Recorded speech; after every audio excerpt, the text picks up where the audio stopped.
This man, a 5-time Pro Bowler, a Walter Payton Man of the Year nominee, won the Ed Block Courage Award as well on the top 100 list for the NFL Network for 3 years, drafted in 2013. Joining us here back on the Rich Eisen Show, fresh as a retiree, is Terron Armstead. Good to see you, sir. How are you? I'm doing well. I'm doing really well. How you doing? I'm doing great. Yeah, you don't look retired right now. I am. I'm fully. You are? Yeah, I'm fully transitioned over. Meaning what? Is this the version of letting yourself go? Toronto, I don't think retire means letting yourself go. It's a transition. You know, you're going on to new chapters, new adventures. Okay. A new journey.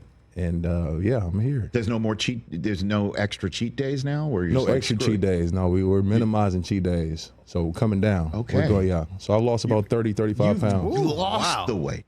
Yeah, for sure. Okay, because you don't have to keep the weight up. Right. Stop a bull rush and all that stuff anymore. You don't have to deal with that anymore. Yeah. If I'm stopping a bull rush in Target, that's a bad situation. Something is going really wrong. I know. Have you seen YouTube lately? Walmart. I know. It could be definitely a Walmart. But day after Thanksgiving, you're one of the first ones in the store. And don't go into a Waffle House. You know it goes down in there, man. So. Oh, for sure. You never know. Yeah, the skill sets. You got to keep sharp with those skill sets. I'm fleeing. Why did you decide now's the time to retire? Yeah, man, I've had an amazing career. So many beautiful moments. Being a part of great teams, great moments, times in history. I did what I set out to do, and then it comes with Father Time and the limitations of your physical well-being. You began to sense it. You began to feel it. That's what you're saying. It's really hard. It's really, really hard for me to be able to play on Sunday. So the process from Sunday to Sunday was a grind, man, a mental grind, a physical grind as well, especially dealing with my right knee being bone on bone. So trying to take weight off of it, unload so much throughout the week, so much extra work outside of the building, flying in PTs and massage guys and everything, all those components to be prepared to play Sunday. It was time. So you just decided, like, listen, it was that grind was just something you just didn't want to do anymore. Yeah, it's just that simple, right? Yeah, but I mean, but the camaraderie, the playing on Sundays. That's what I hear many times from guys who spend as much time in the league as you. Is you'd play for free, you get paid for getting ready for the games, pretty much. I wasn't playing for free either. I get what you're saying, though.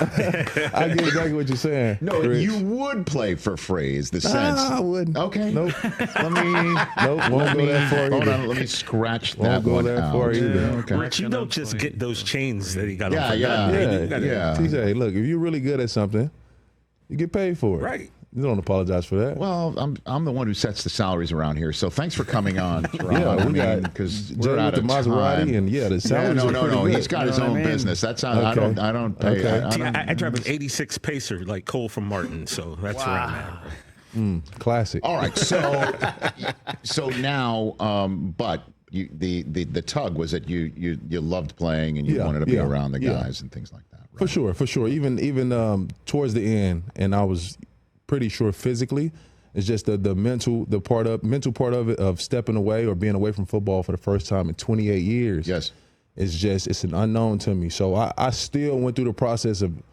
could you do it again? Are you ready to make that commitment to go all in and try to go out and be the best you again? And I just don't think it's possible physically. Terron Armstead here on the Rich Eisen Show after a terrific 12-year career.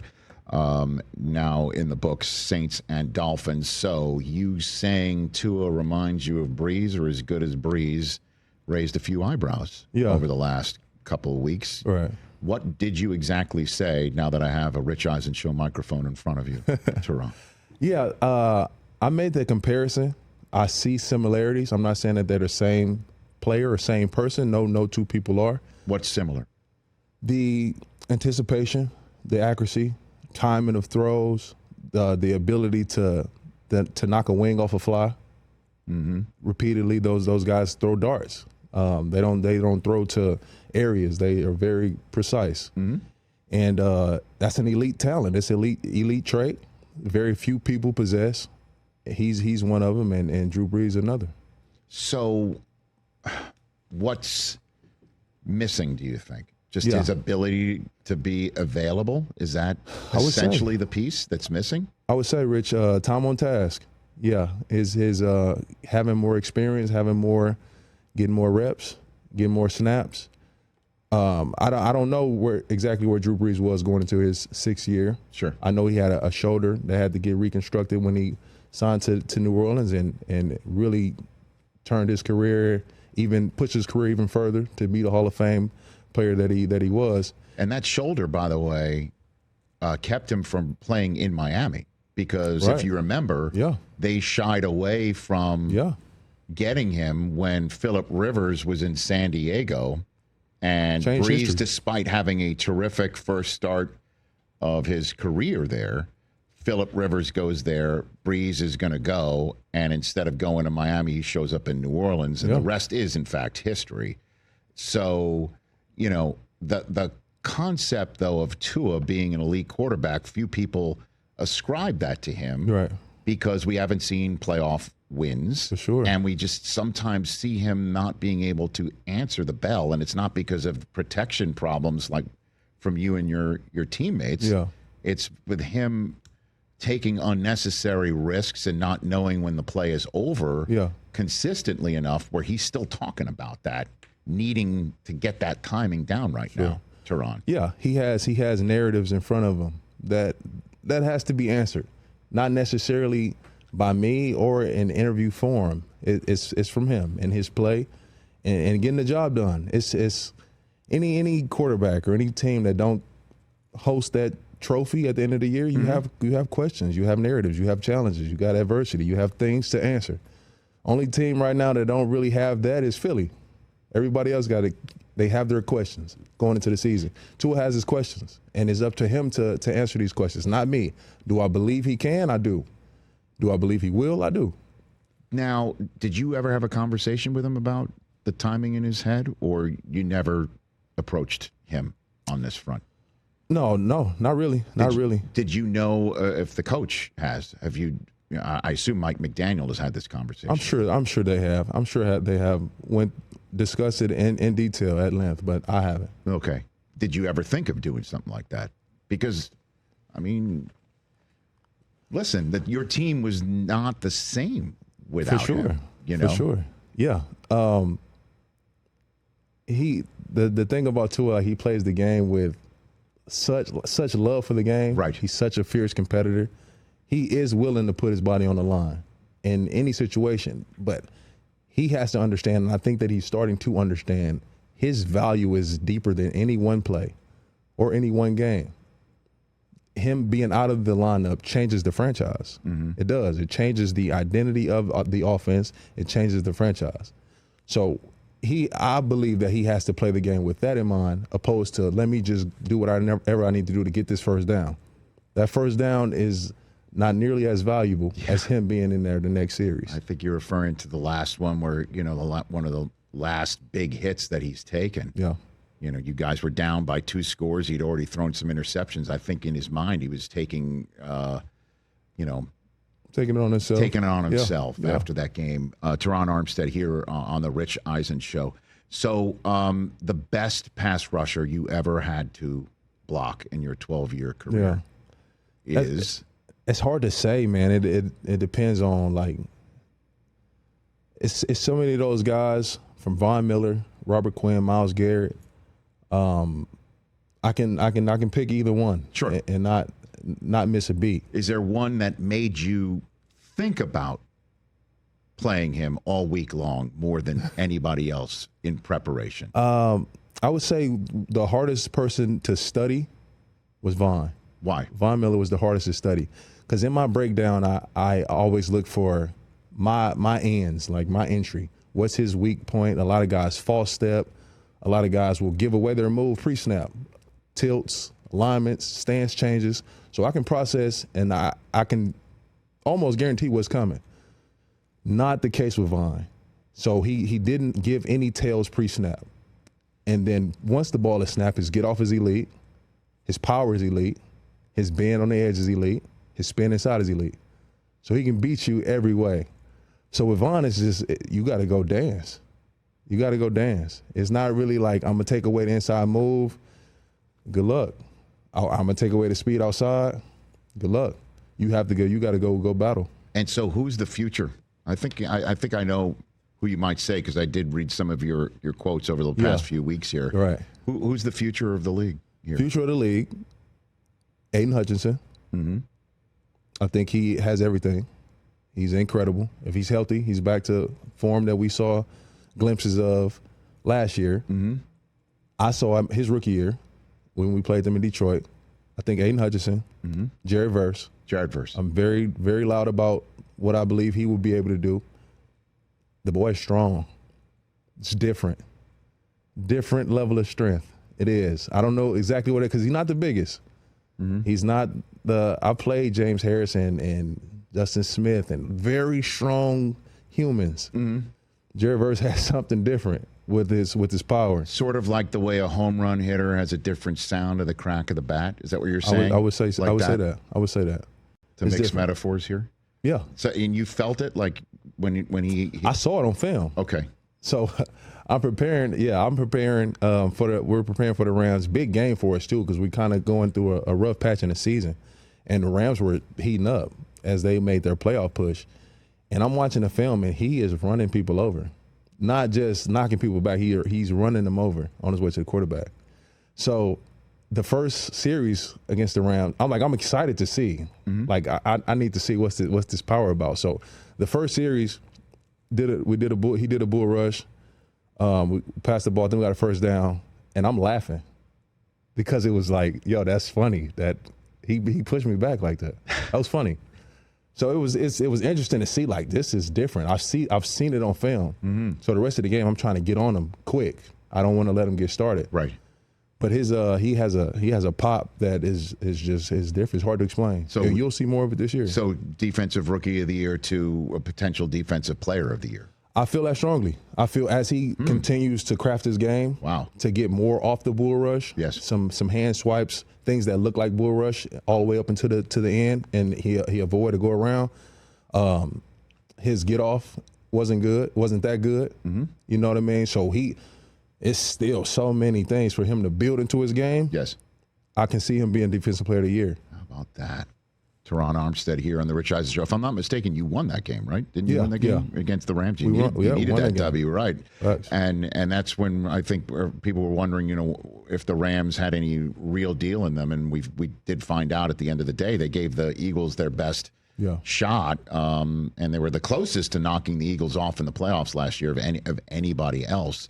So what would you, now that you're removed, or do you want to be part of the paparazzi? Is that what you're interested in right now in your career? I wouldn't necessarily label it that way, but I do feel media then? I feel like I have a space in the media. Okay. Yeah. Is that what are you looking to get into? Yeah. That sort of thing? Yeah, I'm actively doing so. I just launched my YouTube channel on the 17th. All right. I want to be able to be a voice and a face of what's happening in the trenches, be an educator. Sure. Show people the technique, fundamentals that's being had, the assignments as well. So we don't blame the offensive lineman for guys running free. That if it's not necessarily our assignment. I want the common fan to kind of grow with me, and we talk through it and learn more about what's actually happening in the trenches and why these guys on the back end are able to be successful. All right. Let me give you a media question then. Okay. Now that you're part of the media, now that you're part of, like, now that I've established this is what you want to do. Yeah. Because this is the way that you would separate yourself, is talking about the teams that you've been on. And you just talked about Tua a little bit. What would you say the Dolphins need to do differently this year to get them into the playoffs, over the hump, and start winning playoff games in South Florida again? What do they need to do differently, Terron Armstead? Yeah, you'll be surprised at my answer, Rich, because all right, it's not much different. It's not big changes.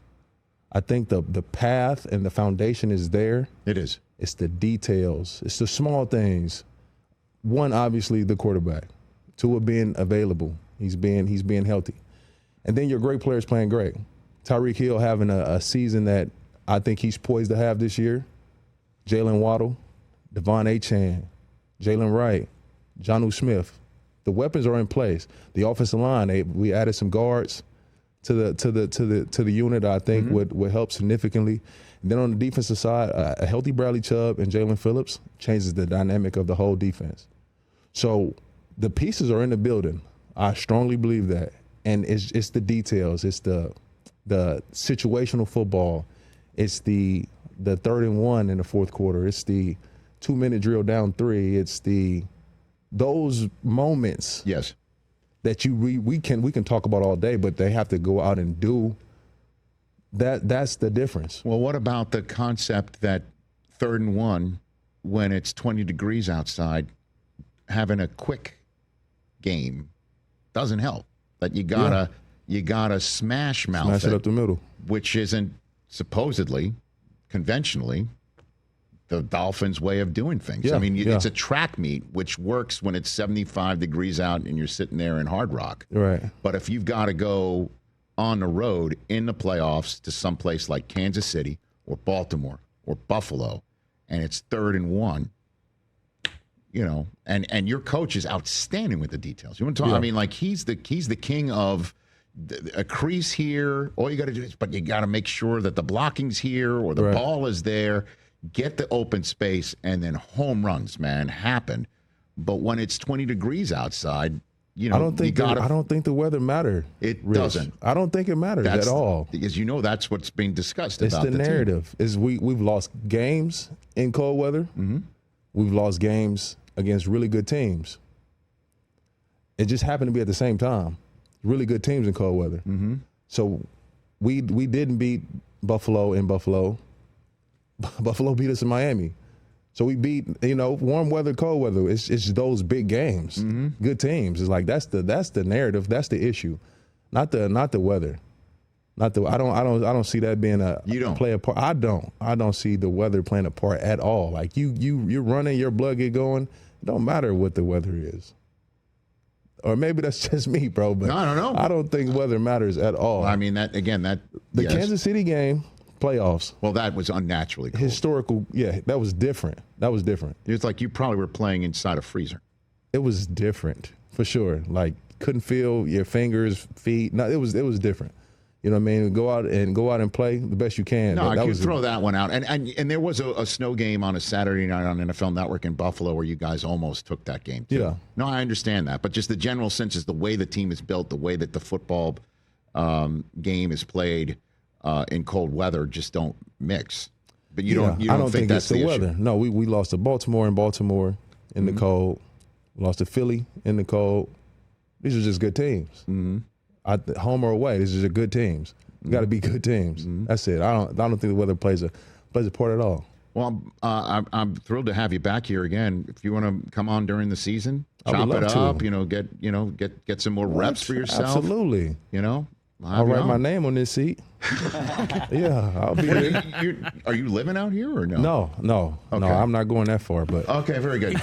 Well, I mean, you said on the seats. But under the seat. Okay, but on our Zoom or whatever, we'll have you on. I'll come back in person, Zoom, whatever. It's Rich Eisen. Okay, I'm here. I appreciate you saying that. Rich, he retired to Del Boca Vista down in Florida. Yeah. Is that where you're stationed? No, I'm actually living in Dallas. I'm in North Dallas. Okay. Yeah. All right. So tax free no matter what. Tax free. Businessman. I got you. I understand. That's the way, when you save your tax money, you get the ice. I got it. Terron Armstead, what a pleasure. Congrats on a great career. Thank you, sir. And Marshall Falk hated that whenever I would say congratulations to him after he retired. He goes, on what? I'm like, you had a great career. Like, you're good. Yeah, Marshall Falk is different. I know mind. He is that. Different mind. I know. He definitely has a different mind. There's no doubt about it. Congrats again, anyway, on a great career. And let's have you back, and whatever you want to chop it up, we'll get you, back on the program. Let's do it. You got it. Happy birthday, Rich. Thank you very much. I appreciate that. Terron Armstead here on the Rich Eisen Show in person. Catch the Rich Eisen Show live weekdays from 12 to 3 p.m. Eastern on Roku Sports Channel in the U.S.